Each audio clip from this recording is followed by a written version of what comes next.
Welcome back to a new episode of The Good Talk. We're here in studio, West Coast Creative Studio with Beatrice. Yes. Hello. Hi. Thanks for having me. You're welcome. Thanks for coming into the studio. Glad to be here. What do you think of the studio? I love it. I think it's gorgeous. The building's great. The studio's great. It's cozy. Love it. Great job with it. Yeah, thank you. So let's talk about you a little bit. I want to get to know you a little bit more and get some context for the audience to know who you are and what you do, basically. So let's go ahead and get started from the back. Like, where are you from? So, okay, culturally, I'm from, my family's from Romania, so I'm Romanian. Okay. And then I grew up in Orange County most of my life. And then I moved to LA about 5 years ago. From Orange County? From Orange County. Yeah, so lived in Orange County, had a little stint in San Diego, lived in Long Beach. Then I finally moved to LA, like proper LA.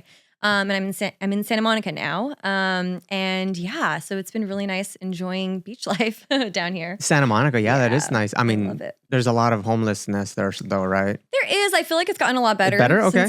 since I've been here. Yeah, I think with the more recent administration, I feel like it's been a little bit cleaned up. Cool. Over the last like 2 years. So it's been, I think I've seen quite a big of a difference. Yeah. So, and what do you do in Santa Monica? So I'm kind of going through, you kind of caught me in an interesting part of my life. Perfect. I know. Let's make this interesting. I'm kind of going through a career life shift. My birthday's actually next week. Your birthday's next week? I have a big birthday next week. March. Oh, my birthday's in March too. Really, when? Yeah, the 27th, the end of the month. But I'm the 6th. They were like a couple weeks apart. Yeah. And yeah, this is a big year for me. Kind of going through a career shift and a kind of a life shift. Felt really called to get more into the relationship space, the coaching space. I have a podcast called Let's Talk Relationships that I started a couple years ago, 2 years ago now. And yeah, it just kind of felt like my life was leading me in a different direction. And I've been working in marketing for 15 years. I was currently in commercial real estate. And I just felt like this isn't it. And I tried to fight it. I tried looking for other jobs. And it just was like, no, it's not a matter of another job. It's not a matter of, working somewhere else. I just felt like, I don't think this is what I'm supposed to be doing anymore. And it'd been a tug on my heart for at least a solid, maybe 2 years. And this year I decided, you know what? I think it's time to take that leap and leave my corporate job, which is very hard. I've been in corporate and, startup world my entire career. And yeah, so I left in January.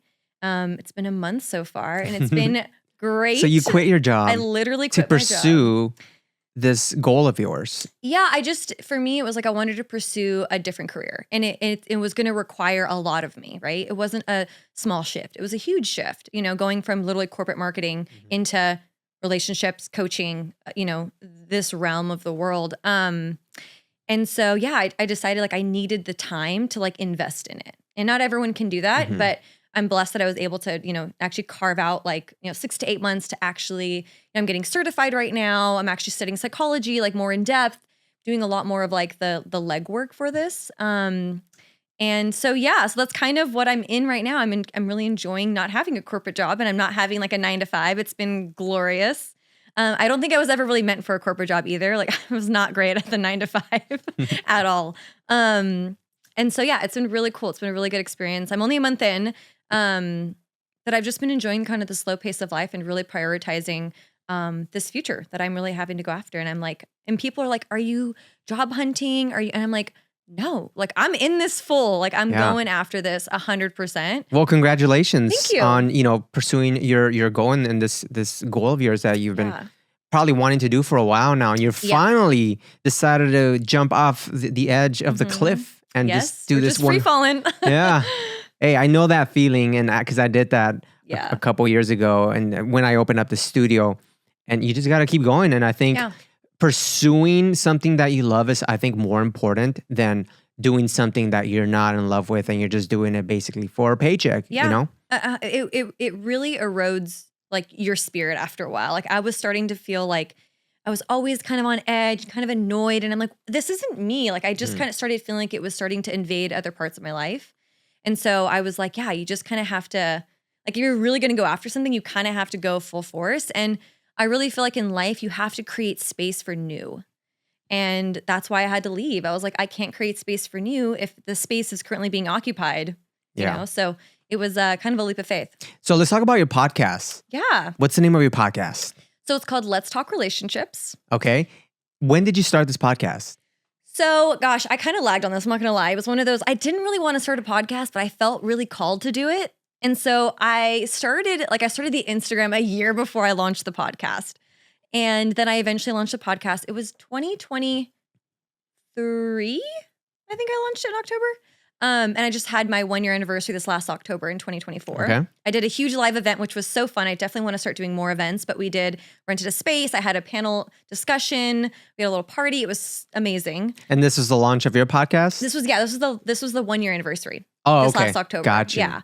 So, it was So awesome. You've been doing this for a while now. I have been. Yeah. I do seasons for the podcast. So it's like we kind of launch a bunch and then we take a break and then we launch some. So, but it's been really life-giving. Is it just you? Do you have like maybe some other people that help you out? So I have mostly guests that come on. And it's really a variety. I have everyday people that come on. I have, people that are just sharing their stories of relationships, of dating, I've had people come through, sharing their divorce story, sharing, all sorts of kind of vulnerable stories, which has been amazing. I think that's what people have really enjoyed, is hearing everyday people, sharing their perspectives. Yeah. But then I also bring experts on. I've got some psychologists. I have some authors. I've had other podcasters come on, kind of trying to get a variety of viewpoints on relationship. Because the idea behind starting it's kind of my journey through growing in relationship and growing in my personal, life.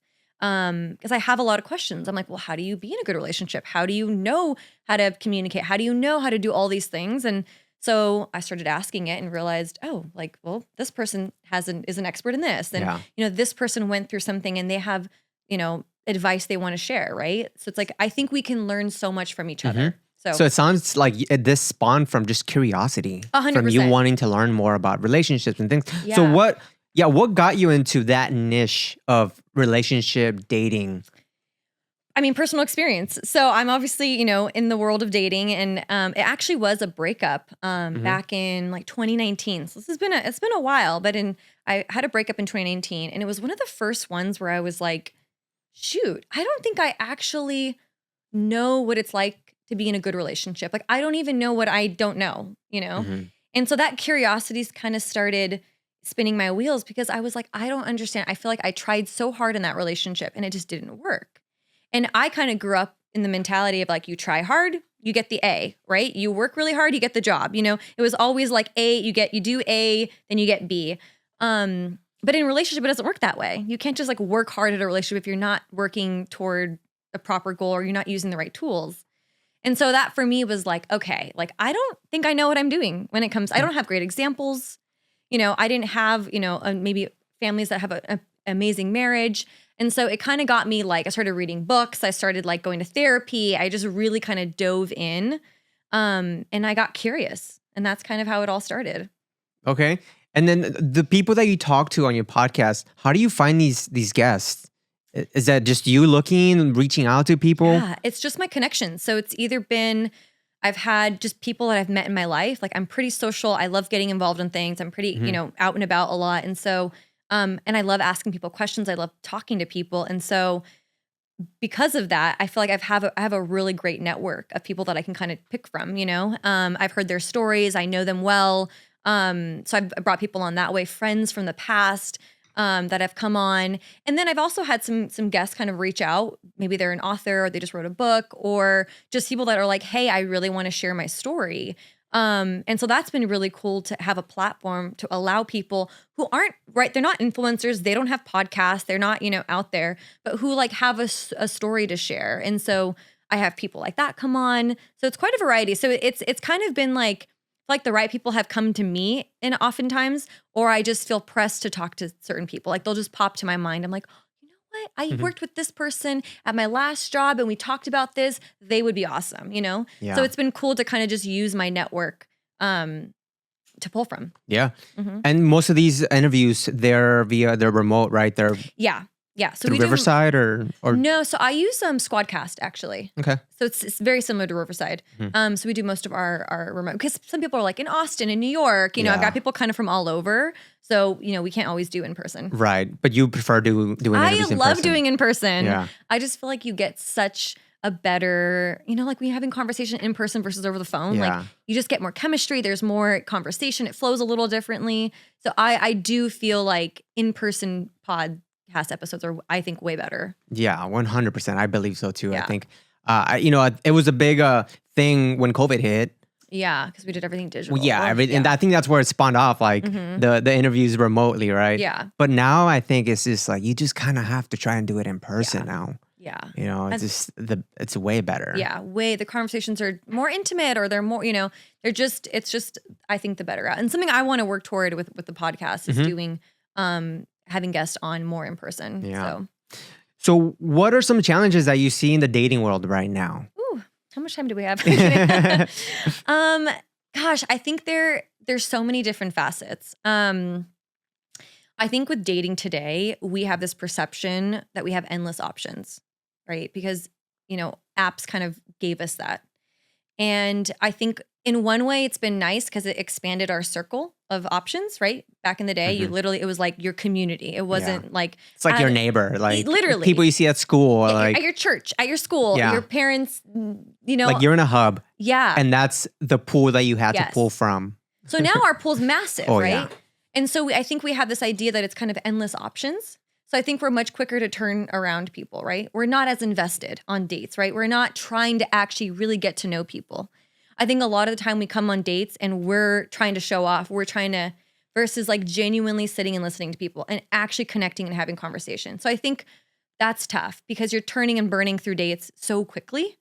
I think another thing is I don't think we really know what we're looking for. I don't think we spend enough time asking ourselves, who are we? Like, who am I? Like, really, who am I? Work on finding who that is. And in that understanding, well, what do I want? What do I need? What future am I looking for? I think we live so like day to day that we don't do that. And then we date kind of aimlessly, right? I feel like we're throwing a dart in the dark, hoping it hits the board. Yeah. It's like your chances are like 2%, You're not really going out there intentionally anymore. And I think that that's a huge problem because we go on these dates and they're, kind of haphazard.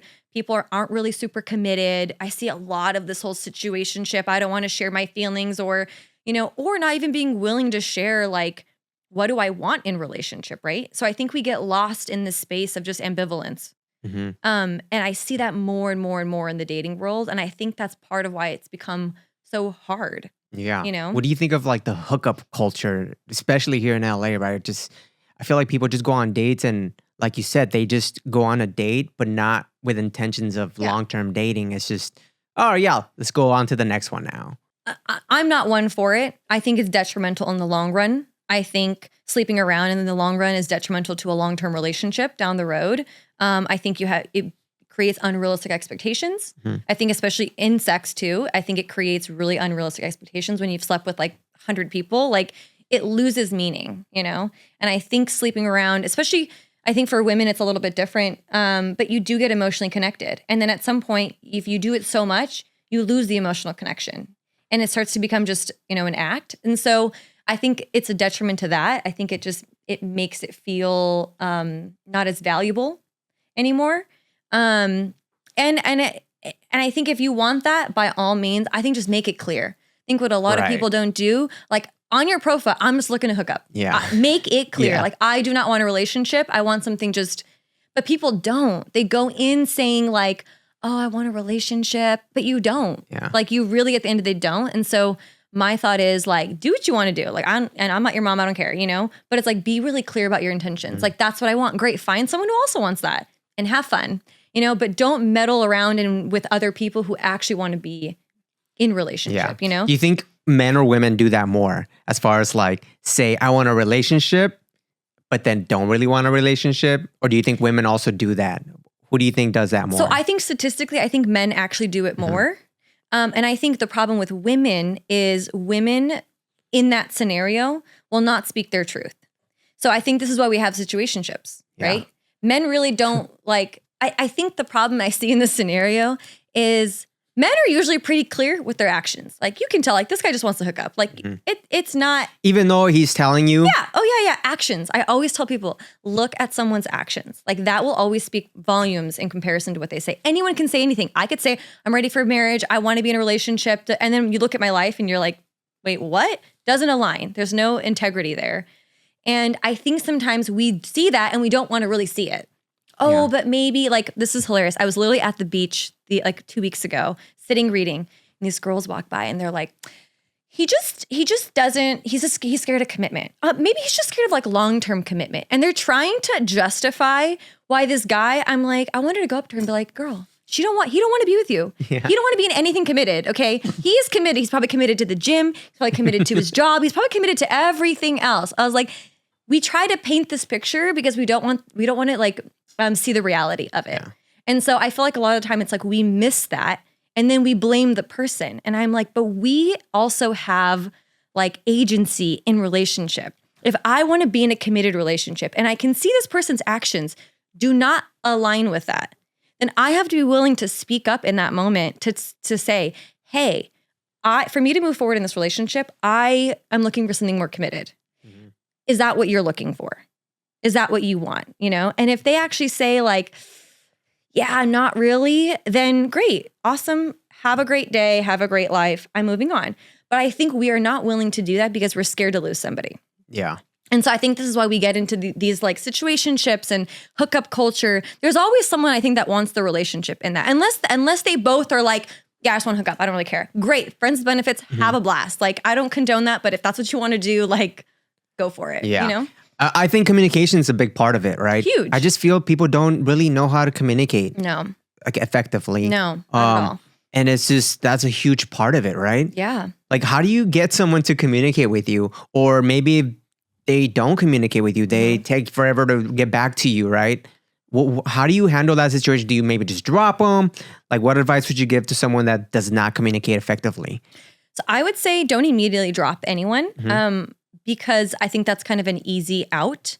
I would literally, this is the hard part of also being the one to communicate well, is ask them. Just say, hey, I'm looking for someone who communicates more regularly. I know you may be busy, you might have a lot going on, but that's not something I am looking for. Like, I'm looking for someone who can better communicate, right? You lay it out there and have a conversation about it. And if they're unwilling and they are like, yeah, I'm kind of like, I text whenever I want, I don't really care.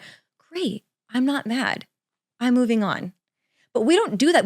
We also don't communicate our needs and what we want enough in a relationship. We kind of just let it drag on. So I think you can't force anyone. Like, I cannot force someone to communicate with me. I can't force someone to be vulnerable. I will never force anyone to do what they don't want to do. But I think in that, it's telling. That gives you information. But you have to be clear about what you want and what you're looking for and what your standards are, you know? Before just being like, well, he doesn't text me back, so I'm just gonna not respond. It's like, okay, but that's immature. And that's what people, they think that that's boundaries. I'm like, that's not boundaries. That's you just, I'm out, you know? But I'm like, no, you have to also communicate what you want. And then if they don't respond to that, great, that's your answer. But I think you can't just like, I'm done, they're not responding, you know? Yeah. It's like, you okay, well then tell them like, hey, this is not communication style that I want. I don't handle this well, you know? So. Do you think there's just like a lot of games going on between like when you're just kind of like starting to talk to someone? Yeah. Especially when you meet someone like on dating apps, right? And you're trying to communicate with them. Like, you think there's a lot of games going on? Like, oh, like obviously you see the message, right? Yeah. But you're like, oh, I'm going to wait to respond just because I don't want to feel like needy. I don't want to feel like too, like, how do we like get away from these games? Like, obviously through communication, but I feel like there's a lot going on of games. Do you think women play more games or men play more games?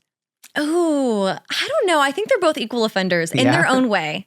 Because I think sometimes women will be the hard to get, right? Like, you know, and then the men will be like, well, I can't respond back to her. And like, she's going to think I'm like super, you know, obsessed or whatever. Like, so I think sometimes there is unintentional games happening and then there's intentional ones happening. But my thought is if you are actually wanting a committed relationship and a healthy one, you got to drop the games. Like you have to drop the games, you know?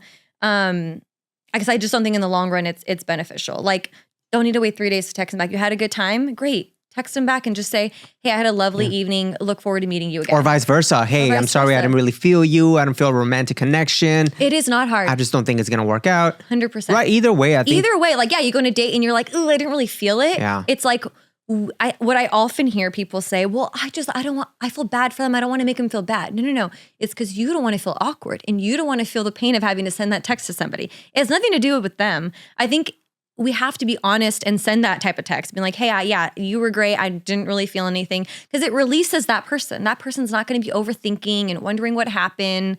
You know, it's like, those are the things, like, we just got to be clear. And it all comes down to communicating. It all comes down to just being upfront and honest. I feel like being upfront and honest has never steered me wrong. At work, in my relationships with my family, like, no matter where I'm at, I'm like, you mess up, great, own it. Sorry, yeah, you're right. I did totally screw that up.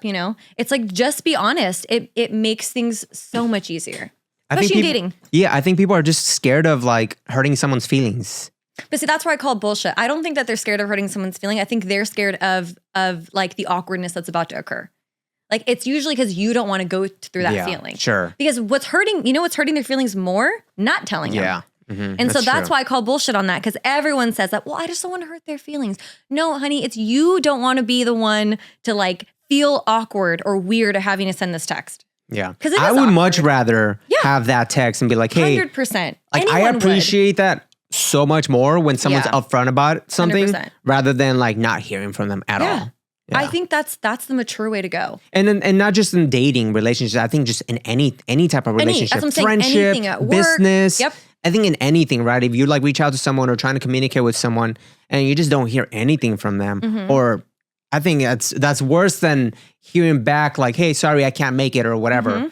I respect that and appreciate that so much more. So much more. I've never had it backfire on me. Like, if I just wasn't interested in somebody, then I would just tell them that, you know? And if they end up like being the one to ghost, I'm like, great, I don't need to respond to you or have a conversation with you any longer. Like, you've made that choice very clear, and I'm good just walking. Like, again, because that, instead of me being like, oh my God, he didn't write me back, he doesn't like me. And I'm like, I don't want to be with someone like that. Like, when you start having more agency in a relationship, you see that type of behavior and you're like, I'm not even sad about it. I'm just like, I don't want anything to do with that anymore, you know? It changes the game. I think it makes dating a lot less frustrating. Yeah. So what about you? Are you dating? How's your dating life since you're in this whole like industry, right? Tell us a little bit about your dating life and if you're looking for someone or tell us a little bit about that. Yeah. So I am, how do I say this? I mean, I'm definitely looking for a long-term relationship. I'm looking for a marriage. I'm looking for a husband. Like, that's where I'm at in my dating. And so for me, I feel like I'm, let's say, dating a lot less in terms of like, I don't feel like I need to go through a lot of different people anymore. Like, I've done that. I've gathered what I'm looking for. I know the type of person I'm kind of looking for. And I'm off the apps. So I'm not doing any apps right now because I feel like my problem hasn't been meeting people. I'm really involved in a lot of stuff. I'll do like beach tennis. I'm involved at church stuff. I'm always out meeting people. So meeting people hasn't really been an issue for me. It's just kind of finding someone I'm aligned with. And so I think that's where I'm at now. I'm at this point of like less is more where I'm at. And it's been interesting. Like, it's been there's days where you're like, wow, this sucks sometimes, like it's hard. It's hard, especially too, when you're really convicted with like kind of what you're looking for and what you want. And you're like, yeah, I'm not really in this phase of like testing the waters anymore or things like that. So, yeah, I guess that's kind of where I'm at. That sounds really, really mature. Yeah, I think I'm also like really focused on what I'm trying to build in my career, in my life. And my thought is, I would love for someone to come alongside me with that. And I think it's going to take a really mature person. And I just don't think there's a lot, like, it's not like there's a plethora of that out there. And so, I think I'm more patient now with like, I don't need to date 7 guys at once. I don't need to go on all these dates. I've done that. I don't need to prove anything anymore. Now I'm really settled in myself. And it's honestly one of the best places to be. Because there's moments, there's still moments I'm like, well, dang, I would like love a partner. Like, I want to build something with a partner, or I would love a partner in this scenario. But I would rather be alone pursuing what I want to pursue than being with someone who I'm not aligned with. So yeah. So let's say you meet someone, you go on a date.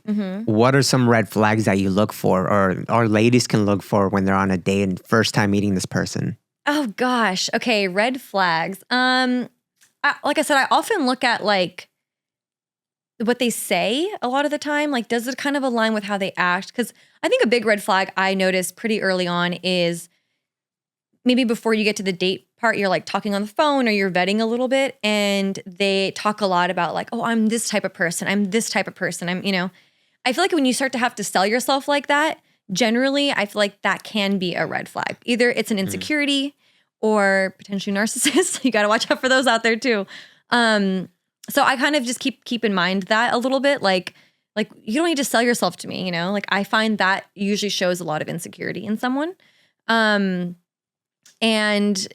do they keep their word? Are they communicative? Do they communicate before the date? Do they confirm the time? Like I look at how things are planned, how things are done. Like what's their method of communication? It's hard. There's not a ton to go off of like right off the bat on a first date. I like to tell people like your first date should be fun. Like it's not an interview. Like it's just one date. It's not that serious. Like go get coffee. Like it doesn't need to be this like really serious thing. I think when you make it too serious, you kind of lose the light spark of what a date is supposed to be. You're trying to see, is there a connection? Do I enjoy this person? So I would say someone coming in hot out the gates, like also is a little bit of a red flag, like you're amazing. What do you mean? What do you mean by that? Coming like when they're hot? Coming out the gate, like, oh my God, you're amazing. You're at all this stuff. Like they like try to kind of push things too quickly right off the gate. So if a guy shows up at the first day with roses and he's like, oh, hi, nice to meet you, gives you roses, that too much? That would be a little too much for me. Yeah. I would accept but this is the thing. I would accept the roses. I'm not going to be like, you got me flowers. Like, accept the roses. Thank you very much. But like, in the back of my mind, I'm like, okay, this is a little fast. It's a little much, I think I get back in the day that was like a thing, get the flowers and all the stuff. I think times have just changed in that. And so red flag, green flag, roses first date. I wouldn't even call it, I wouldn't say neutral? Either. It's neutral. Maybe that's just his thing and he just like really wants to get you flat. That's sweet, So I would say don't like nix it off because we also then become too like, oh, he's red flag, he's got flowers, or like, maybe he's just a nice guy, Yeah. Try to go in a little open-minded, but be vigilant a little bit, So that's what I would say. So what are some green flags that you look for? Green flags that I look for, I think someone who is also vetting. So I think someone who is actually asking me questions, actually interested in getting to know me. Because what I find is a lot of guys don't. They also don't know how to ask questions. They don't know how to kind of get to know you. And I find that really unattractive after a while. Like they just don't know how to hold conversation or be curious about you. But then they make all these kind of grandiose ideas of like, oh, you're amazing or whatever. It's like, okay, but you don't really know me yet. So I think a big thing is like, are they invested in the date? Are they actually excited to get to know who you are versus talking about themselves or talking about other things, So I think that's a really big green flag for me, is, someone who's curious. I think communication. So how are they communicating even via text? I think that's a huge green flag. Can they, schedule a date? Can they follow up before? Are they actually communicative? But I think those are my two top. I mean, that's like, what you kind of have to go off of before a first date. There's not a ton. Do you think like what the guy does for a living, do you think that matters to women a lot? I think to some. Yeah. I think it's tough because I think, some women are looking for kind of a provider, not everyone, but I think some women are. So I don't know if it's a matter of exactly what they do, but I think they're also looking like, can you provide for a future for us, family, kids, and I think it's a valid point. I think there's some validity to it. I don't think that he has to make a certain amount of money or whatever. But I look at that as like, is he going somewhere? I always tell people that maybe he's not there right now, right? Maybe he's not making the money he wants to make, but he's driven and he's going, he's got a plan. He's like, this is what I'm trying to build in the next 10 years or 5 years. That is someone I'm like, yeah, that's worth dating. That's worth going after. Because he's got a plan, he's got a direction.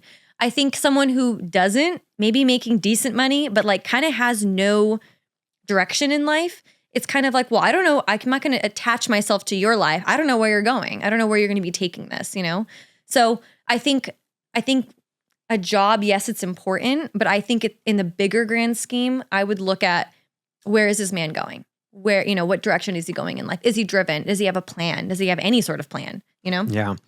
And how do you think technology has changed the landscape of dating nowadays? Ooh, technology. I honestly think it has hindered it a little bit. Really? Hindered? Yeah. I think. Okay. So tell me a few positive things about technology and how you think it's good for dating, and tell me a few negative things. Yeah. So I think positive, I think it's been great that we do now have more options, right? So we can connect with people that are maybe more specific to what we're looking for, right? Gives us a chance to like connect with people in a group. Like, let's say you're into self-development. Great. Now you can find a group of people that like are also into that, right? Technology has offered that. You have groups on like even on Instagram, or even, you know, there's like meetup groups now. There's like apps for friends, and there's like all sorts of, you know, apps. And I think that's what dating apps has provided us is in one way, it's a good thing. It has provided us more options, right? But I think on the flip side, that's also become a bad thing. I think technology has made us feel more connected, but we're actually more disconnected than we've ever been. In reality. Yeah. Like, I think we've lost the art. Technology has caused us to lose the art of having in-person conversation, of meeting someone at a grocery store, of meeting someone out and about, right? I think we're so in our zone all the time. And I think that's been a big problem, right? Like, you go out and you're out somewhere and I'm like, okay, well, you think that guy's cute, but you're giving him zero, like nothing. You're not even smiling at How is he going to know to come say hi to you? He doesn't know. There's no invitation. And because we're just waiting like, oh, but he'll just DM me, or like it's created that I think we've lacked this in-person connection, so that's where I feel like it's hindered us. We've relied so much on technology that we now don't know how to just have a nice conversation. Like, it doesn't have to even go anywhere, right? It could just be like a simple, like, you know, like I remember I was at the grocery store and I didn't buy a bunch. I had eggs, and this guy behind me who was really cute was like, oh, look at us. We have the same eggs. And I was so startled because people don't usually talk to you at the grocery line. And then we started chatting and I was like, see, if I wasn't open to having a conversation, like that interaction wouldn't have happened. So yeah, I think it's made those interactions a little bit more tough. Yeah. And what do you think about like men going up to women? You think that should be something men do more often? I think it takes both people. You think women should go up to men too? Not necessarily. I think, and I have tested this out and it does work. I think women have to give men the invitation. And these are like the normal men, not the creepy men that like hit on anyone that walks, right? We see those, and unfortunately they've made it bad for the rest of them, right? There's a few that have ruined it for everybody else. So I'm not talking about these guys. But like, I think, and I've talked to many guys about this, right? I've asked this question to a lot of my guy friends. I've talked to people on the podcast about this. And I think ultimately men nowadays are scared to approach women because they don't want to be seen as the creep, because the creeps have made it, like I said, they ruined it for a lot of guys. So, and then women, they'll be out somewhere and they're like, oh my God, that guy's so cute right there. Like, he's so, and they're just like nothing. Like, they give him literally nothing. They don't even look at him. It's like the opposite of what they want, really, right? Exactly. And I'm like, okay, so how is he supposed to know that you're interested? He's just going to guess because he could just read your mind. It doesn't work that way. And then women get frustrated. Well, guys never approach me. Well, one, you're in a group of 5 women. That is never going to happen. You got to separate yourself from the group, right? And then 2, it's like a simple smiling at the guy. Maybe having like a 3-second gaze versus like a quick look and then look back, right? Like giving the guy a little bit of like, hey, I'm safe and I don't think you're creepy. Like, give him a little bit of something. And let me tell you, I have tried this going out. It has worked maybe 80% of the time, because maybe they were in a relationship or they weren't interested. Either or. But I just feel like if we want to start meeting people in person as women, I'm gonna speak for women because I'm a female. We have to start giving the green light. Yeah. And I think to just expect someone to come up to you because you're pretty, I just don't think that works anymore. I'm sorry. Like, you could be gorgeous and you could be a model and people still won't approach you. Guys will not approach you. So I just think we have to open up and kind of be a little bit more like open in that sense. And even how we present ourselves when we're going out. Are you open? Are you smiling? Are you maybe just like softer in the face? Or are you like, like, what does your face look like when you're out? Like, are you actually giving off that feeling of like, hey, you can come talk to me and say hi? Yeah. And I'm telling you, I've like put these theories to the test because I wanted it. I'm like, does this actually work? It freaking works. Even at like a park at the beach, I've had people come up to me. I'm reading a book. I'm in like workout clothes, reading glasses. I'm in no way telling you to come say hi to me. And I have people like, oh, hey, what book are you reading? And I'm like, how does this work even out in public? So I would say it definitely works. And that's how I would say, like, if you want to be approached in person, like, just test that out. Go out, smile at the guy, give him some, and then tell your girlfriends like I love you guys, but give me like 20 minutes. Go somewhere else where they're not there. Go to the bar, stand by yourself. go to a coffee shop during the day by yourself, right? Like, I just feel like sometimes you kind of need to like be alone, obviously safe. Don't be alone in like, but like during the day, like go out somewhere by yourself or, or with one other friend. I just like we have to put ourselves in the positions if we want to be approached in person. Yes. That's if 100%. Go online. That's fine. You know? I think men love that too. They totally love it. I would love if a girl signals me or gives me hints. Something, right? Yeah, of You're course. like, oh my God, she's cute and she's interested. Okay, I feel good going 100%. Up to her. And it also gives the men more confidence. 100%. Like, we have to help them out a little bit. Like, 100%. Yeah, because if you have like the don't talk to me face. Why would you go to approach her? Yeah, I'd be like, well, she's definitely not interested, right? 100%. At all. Meanwhile, she's like, oh my God, he's cute, but like he's not saying anything. And it's like, what? I would have literally never thought that. Yeah. So I think men love that. And I think, I think women should kind of be more open to that, especially 100%. If you're looking to date, right? 100%. If you're out there and looking to date, looking to find someone, you should definitely be more open on, if you see someone, give them some tips, some clues. 100%. And I think women get frustrated because like, why are all the guys coming after me that I'm not interested in? Mm-hmm. And I think I get that. Sometimes you get approached by people, you're like, oh, I'm sorry, but I'm just not into you.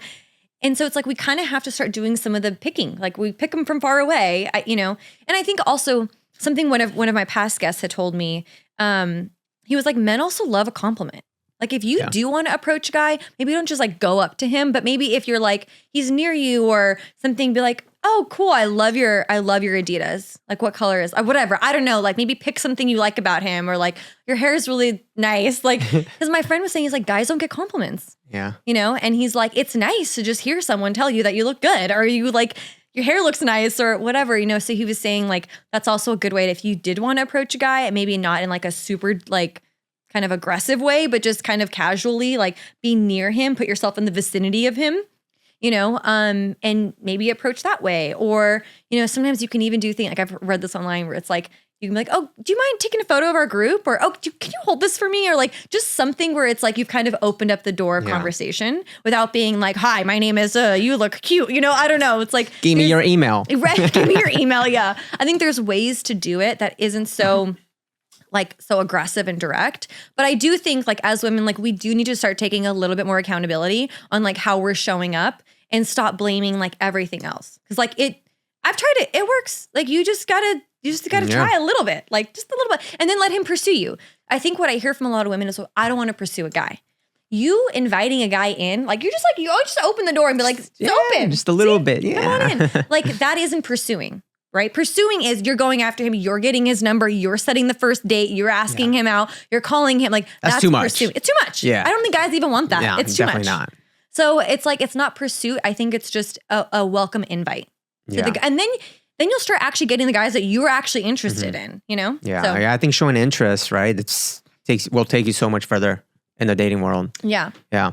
But what advice would you give to single people out there that are discouraged in the dating world right now? Like, there's a lot of people out there, right, that are still single. I think we're like in the highest, like we are single, like in this decade that we're in, right? I think millennials are. It's wild. I have so many girlfriends that were, and guy friends that are all, and I'm like, how are we all single? Like, I'm like looking around, like everyone's got like, they're successful or they've got, they're doing the work, they're going to therapy. And it's like, how? And there's so many. Mm-hmm. I think my encouragement is like, get really clear about what you're looking for. I think take your time in your singleness to do some of the internal work, right? And I know you hear this all the time, do the work, but it really is about understanding who you are, what triggers you in relationship, right? What are your needs? Because oftentimes I feel like we don't really actually know what our needs are in a relationship, and it comes out in a trigger. They'll say something or something over time happens and you're just like, God, I'm so frustrated with this person. And it could be that you have a need for space and you don't know how to ask for it. And you're just like suffocated and you're like, I'm too much, I'm smothered, and now I want to run, right? So if you just had known that you needed space, you could have communicated to the person like, hey, actually, I need a little bit of space, And so I feel like get to really know yourself, get to know those triggers, because I think in the long run, it's going to benefit all your relationships and it's going to make dating easier for you. And I think it'll actually make dating a little bit more enjoyable because you know what you're looking for. And it's a lot easier to be like, yeah, no, I'm not, and not in a bad way. You're just like, yeah, we just only align. Like, what are your values? What type of life are you looking to have? Like, start to get familiar and understand what it is you're looking for. I think that will actually help make dating a little more enjoyable than kind of saying yes to everyone, which is kind of what I'm seeing. People will just date everyone and anyone. And I'm like, do you even have anything in common? No, not really, but he's just cute. And I'm like, yeah, that's just a waste of time. So I would say that. I would say use this time to like really hone in on that. And like, what is your purpose in life? Go after what it is you feel called to do. What are, like really focus on that and put less of an emphasis on dating. Because then I think when we make dating our everything, it's really discouraging and it can be really exhausting and it could be, it just kind of can be depressing sometimes. But I think if we can kind of shift our focus a little bit away from that while still enjoying it, maybe meeting people in person, maybe joining like pickleball or joining some sort of thing where you're meeting people more in droves and you're getting to make connections with people apart from dating. I just think that's just a better route of going versus like just going on these apps and going on a bunch of random dates. Like it's exhausting to do that, right? Yeah. So if you're interested in a relationship, get to know yourself, get to understand what your needs are in a relationship, get to know what you really want, and then use a lot of your energy to do the things you love. And maybe you might meet someone in that environment. So. I feel like I'm learning so much from this conversation. Good. Yeah. I'm glad. But I feel like a lot of men are afraid of rejection. Yeah, it's huge for men. Yeah. How would they overcome that? Is it a numbers game? Like 'cause you go up to girls in real life and you get rejected, and that kind of like lowers your self-esteem a little bit, right? So how would you say guys can overcome that? Yeah, so there's a lot more, I think, depth to it, because I think rejection can come a lot from childhood too. So it's something that's been ingrained in you, like your fear of rejection, you feeling like you're not good enough, right? So I see a lot of men that actually have quite low self-esteem. And so it hits even harder when they get rejected, right? So I think a lot of it is working honestly on yourself to know that I am not defined by these relationships. I'm not defined by being single. I'm not defined by being in a relationship, And so I think it takes a lot of internal work if you really want to get deep and understand, where that comes from. Because I think when you get, and rejection can be, it's tough by all means. I'm not saying this is a simple solution. I think rejection, even for women, is really hard. Like we don't have to go through it as much because we're not doing the asking out. And I'm like, wow, women can be mean, right? I've seen it. Women can be really, really mean. Not all women, but I'm saying like sometimes, but I would say, look internally. Look at like, are you making this mean something about you? I think when we attach meaning to rejection, of basically, I'm not good enough, I'm not enough. And I think that's the common storyline that men have with rejection. I think they constantly think that. They're like, I'm not good enough, I have to work harder, I have to try harder. And I think that's what rejection kind of plays into that story. So I think it requires a little bit more internal work of identity. Of am I finding identity in this? Is some hot girl dating me going to make me mean that I'm better, right? So I think when we put too much meaning into it, I think rejection feels even worse. Got you. What do you think about like speed dating? Do you think that helps a man's confidence and like just going on these like speed dates? Have you ever done that? I have never done speed dating. I have friends that have, and even just listening to their experiences, I'm like, I don't think that would be for me. But it can help. I think again, my biggest thing is that you're not getting to the core root of why rejection hurts so much. But repetition isn't going to help, right? Getting rejected more and more and more, it may soften the blow, but it won't actually solve the problem, because what's going to happen is if you continue to get rejected, right? And you just get used to the feeling. You're like, okay, but you're not dealing with the core of it. So again, dealing with the identity that you've given it. You'll be in relationship and maybe your spouse or your girlfriend or something maybe rejects you in some way or another. That throws you for a spiral. Now so you still haven't like actually dealt with the real underlying issue of what rejection has meant in your life. Then to me, it's kind of like you're not really solving for the problem. So I think it's just a much deeper rooted problem that I think would need to be addressed, because it'll follow you forever. Yeah. And a lot of it is self-confidence. Like I think we don't realize like men actually really struggle with self-confidence a lot. Yeah.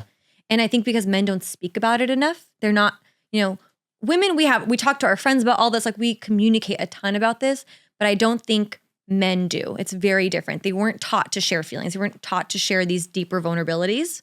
And so I think that's why we see, you look at suicide rates in men, like they're so incredibly high and it's devastating. And I think so much of it comes from that. They're not dealing with the underlying root of feeling not good enough, And so I think you have to address that at the core. Again, this can be done through therapy, through a lot of reprogramming work. But yeah, I think at the core that becomes a big issue. So while, on the surface, yeah, you can go on more dates. You can do those like rejection, where you go and try and get rejected a bunch of times to make it less. That'll work on the surface, but I don't think it'll actually solve the underlying issue.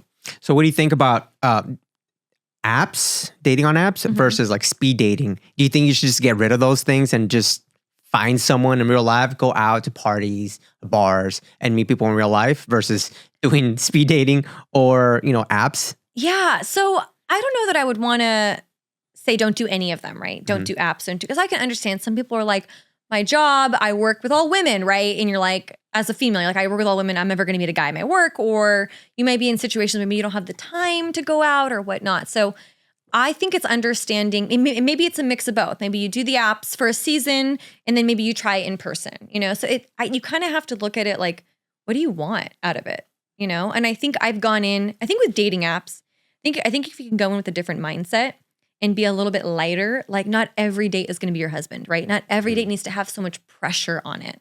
I'm not saying go in and be like lackadaisy, like, oh, whatever, this doesn't mean anything, right? Still be intentional.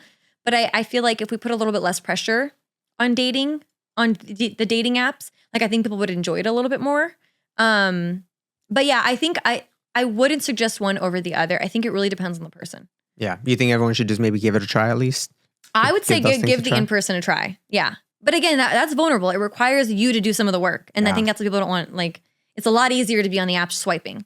Yeah, 100%. And that's what's like, hard. Nope. Exactly. Nope. Okay. Way easier. You can get a date in 2 seconds, right? Like, you can I don't know about 2 seconds. Okay, let's say women usually can. Women, okay? yeah. If you want to get a date, that's, it may not be a great one, but like you could get on there pretty quickly. And I'd say within a week, you could have a date if you wanted to, right? I think online can be more of a numbers game. But again, if you're going to do online, then like learn to vet a little bit more. Don't go on a date with every single person that you're, you're talking to. Just because they want to go on a date, maybe vet them, ask them a couple more questions, like see if there's any alignment there. But yeah, I would say like it's been really enjoyable to meet people in person. I will say, I think I've enjoyed it way more than the apps. And I started recognizing for me, when I'd go on the apps, I would go in out of panic. Like deep down, I'd be like, oh my God, I'm getting older. I'm not meeting anyone. Just get on the apps. Just get on the apps. No big deal. And I feel like that's how I always would go on the apps. I'd go in with this like angst, like I need to get on because I'm not meeting anybody, or like. And you think you would take that feeling onto the date when you? Yeah, I'm sure. Or it would just be like, oh, now I'm disappointed because I've had all this like. You're like, I gotta do it all over again. Yeah, exactly. You amp up all this like I gotta get on to find somebody, and then you don't find anybody, and then you're like, I know I'm disappointed. Yeah. So it's like it was too much buildup into the apps, and so. I had coffee with a friend in January, and he's like, I was like, I think I want to get off the apps. And he literally was like, okay. He wrote a little contract. He's like, sign it. And I was like, what? He's like, you're going to sign on the dotted line that you're not going to download an app for the entire year. And I was like, ooh, okay, we're doing this. Yep. And I signed on the dotted line, and I have my contract with him, and I'm like, I'm not going to get on these apps. But yeah, like I said, I don't want to tell anybody never to do something, right? If online works for you, great, enjoy it.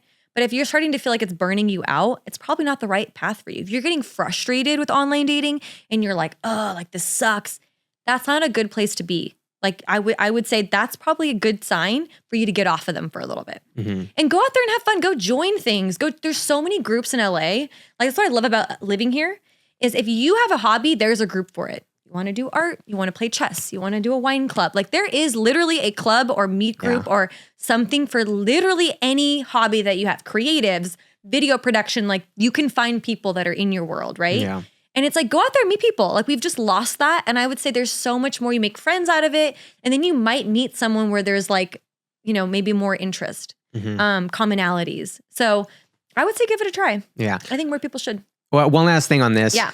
Dating, first dates. What do you think about men paying for the first dates? Like, do you think all maybe about it? You're all about it? I'm very old school, I will say. And I will so die traditional? on the cross. Yep, with this one. Yeah.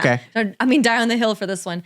I do really believe. I am more like of that traditionalist mindset. I'm not a super feminist where I'm like, oh my God, I have to like pay equal. I'm like, no, I want to split the bill. I will never split the bill with a guy. First date? No? No, not second or third, probably not even fourth. Really? If I want to pay, I will pay for it. Like if I'm planning a date and I'm like, I'm treating you, we're going to this concert or whatever, I'm buying the tickets and I'm paying for it. Like it's my treat, like I'm paying for it. But this idea of like, maybe in a relationship down the road that I get when you're committed, maybe that's a little different where you're like, you know, you're aware of each other's budgets and, you know, 100%. But I just think initially I value the more traditional mindset of like a man paying, opening your door. So if you're on a first date, yeah, 100%. If you're on a first date and the man says, "Oh, can we split this?" Like great date, right? Great time, and then at the end of the day, he wants to split the bill. Red flag?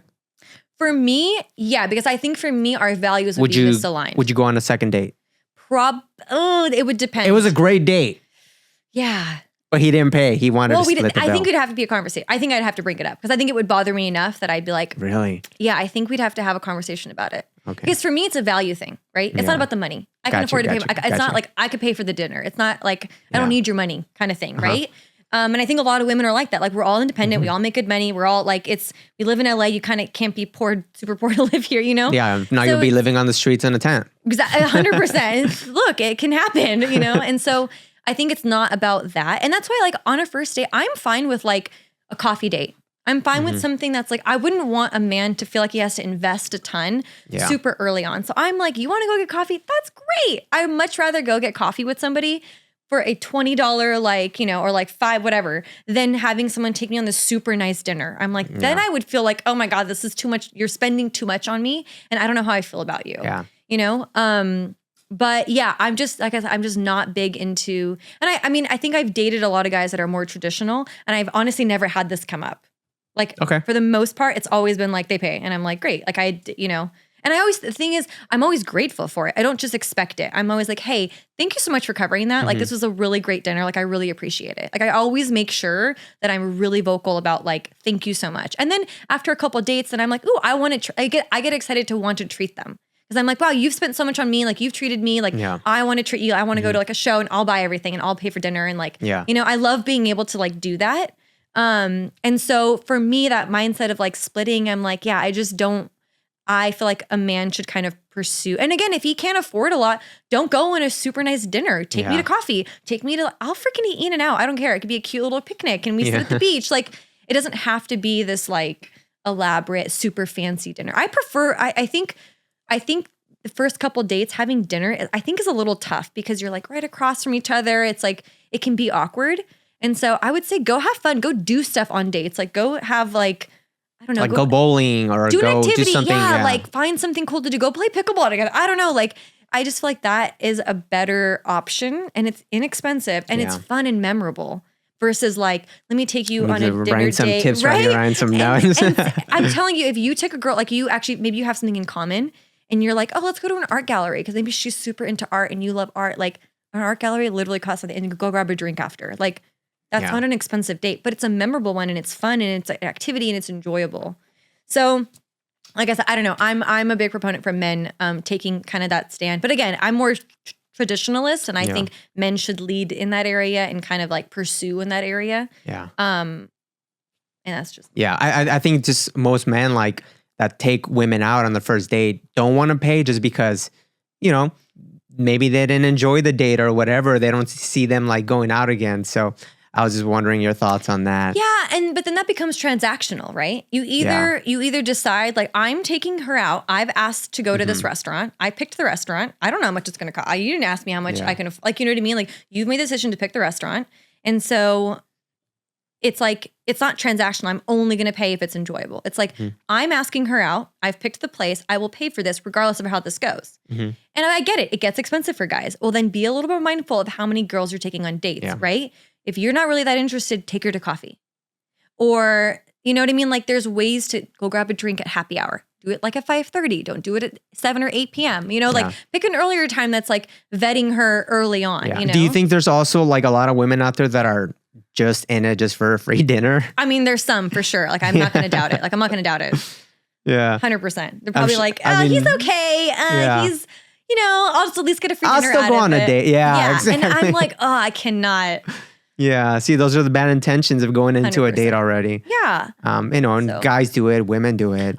it's equal offenders on that, on both ends, I would say. So I don't know. I think for guys, like, I think if it's getting pricey for you, it's like I said, find ways to go on interesting dates. I think a woman will really appreciate it. Like, I think most women, you're kind of sick of going on the same dinner date. It's like, oh God, another dinner date. Oh, well, at least I get a free dinner out of it. I think that's why that mentality starts to come, because you're doing the same thing over and over. Versus like a guy will really stand out to you if he's like, hey, actually, I got us tickets to some show and I thought you would really enjoy, versus like. But you wouldn't do that on a not on a first date, but I'm saying like, a couple dates in, maybe it's like an inexpensive like art show or something. Not like, maybe not like a musical act or something, but just, I don't know, something a little bit more creative. Yeah, for sure.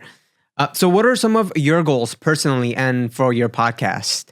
Yeah, so I'm currently recording season 3.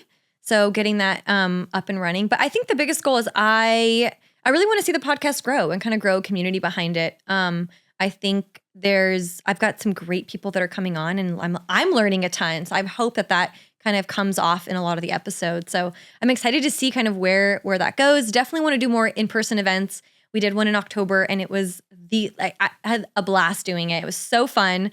We had a live audience, so it just made the episode and the interaction with people so much more enjoyable. So I loved that. So that's something definitely we want to do. We'll probably do one again, probably end of the year. We'll do it kind of like our anniversary. We'll do a live event.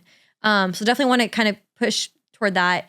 And then getting coaching going. So I'm currently getting certified to be a relationship coach and like relationship, dating, kind of life all in one coach. So I'm excited to kind of see that kind of come off the ground and start working with people. So and helping them through this journey, because I think it's tough. Like I don't think we have people necessarily to go to, and I don't know if like a therapist is always the best route. Sometimes you're just like, I just need advice on like, how do I date in this world? Like how do I set myself up best in kind of the chaos that we have, here. So I'm really looking forward to that. I think that's going to be really, really life-giving for me, and excited to see where that goes. Why should someone like work with you? Like tell us why people should want to work with you. Well, I think one, I'm really genuine, right? I'm also a straight shooter. So I want it to be kind of a communicative, like reciprocal type of relationship when it comes to coaching. But I also want to empower people, right? I don't need to be your coach for years, right? I want to get to a point where I'm like, I can empower you to do a lot of the work on your own. So when you get triggered, when you get into certain situations, you already kind of know like, oh, I know what to do here. Like I remember, how to communicate in this situation. I know how to, so I want to be able to really empower people to do the work also on their own. So they don't feel like they're relying on one person to like guide them through for forever, And yeah, I think that's a huge thing. I think being able to have someone that you can be open with and genuine with and someone who cares. Like I really genuinely want people.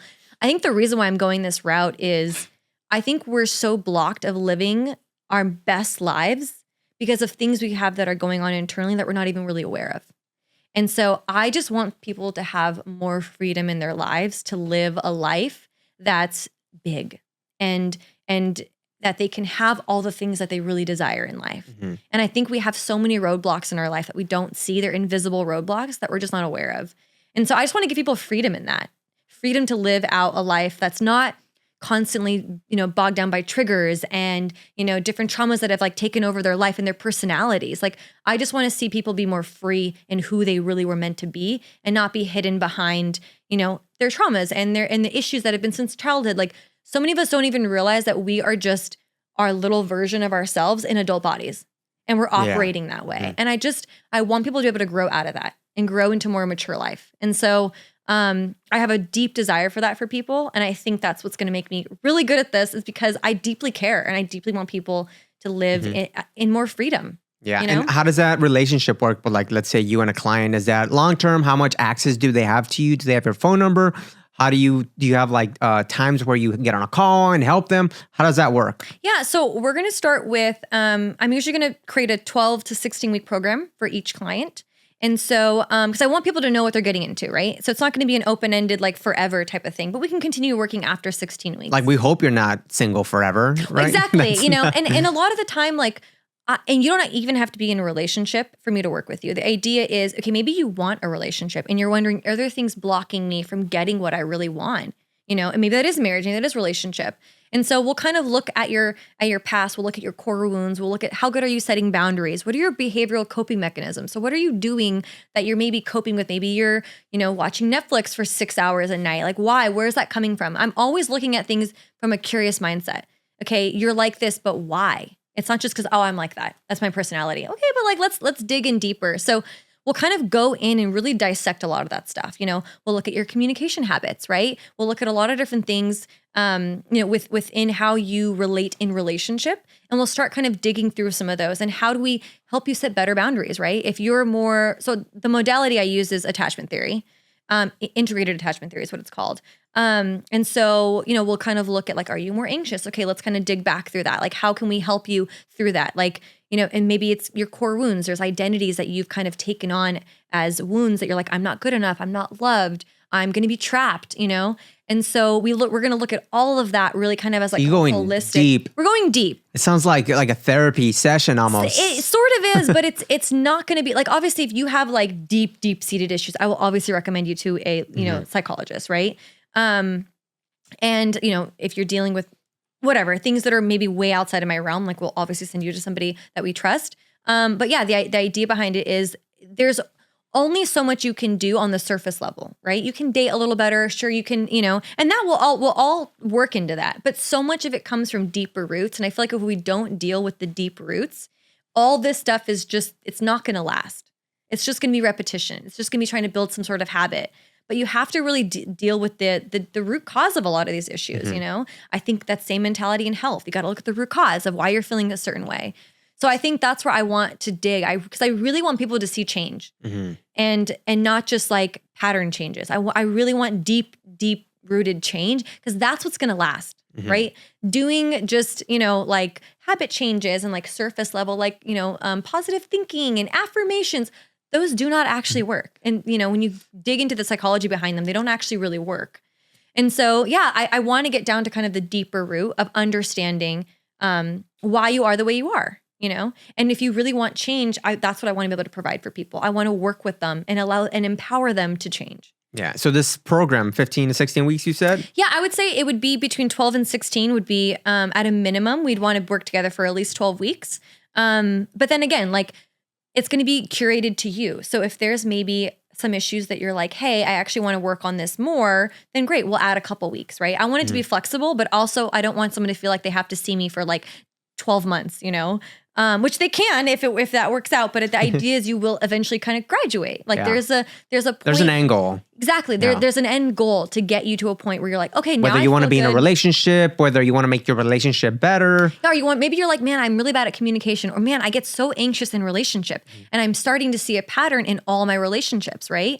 It's like, okay, so let's go kind of dig back into that. Let's see where that's coming from. So I think for me, it's like you're coming to me with maybe you're starting to see some patterns of your own, or maybe you're like, hey, I just feel like I'm seeing the same issue in all my relationships. And I'm wondering, maybe it's me. Maybe I need to start like talking to someone, about some of these issues. Or it could even be like I'm at work and man, I'm like, my boss frustrates me or whatever. You're starting to see patterns within you, or you're unsure why you feel stuck. Maybe you feel stuck in your life, in your career.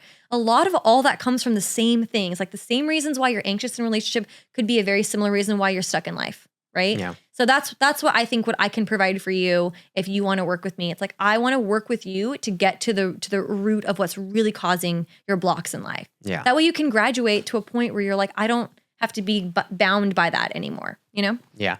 Last question for me. Who is someone that you would love to have on your podcast? Is there someone that you look up to that you would be like, man, I would love to like have them on my podcast? Yeah, honestly, I think there's a couple, but I think the woman that I'm studying under right now, Thais Gibson, I think she's phenomenal. So she founded integrated attachment theory. She's trademarked it and she's built a whole school around it. And her work is incredible. Like it makes so much sense how she approaches things. And I would love to just have her on to impart her wisdom to some of my guests. I mean, so some of my audience. I think she would be an incredible person to talk with, just to hear her story.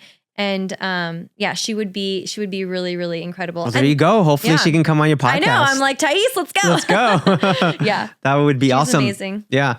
Well, any last words that you want to say while we wrap things up here?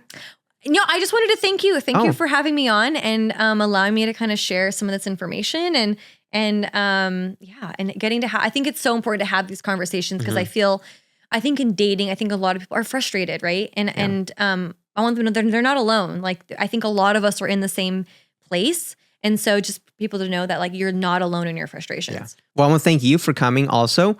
And this was a very interesting conversation. I learned a lot. Good. I'm glad we were able to have the conversation. Yeah. All right. Well, give us your Instagram or where people can find you.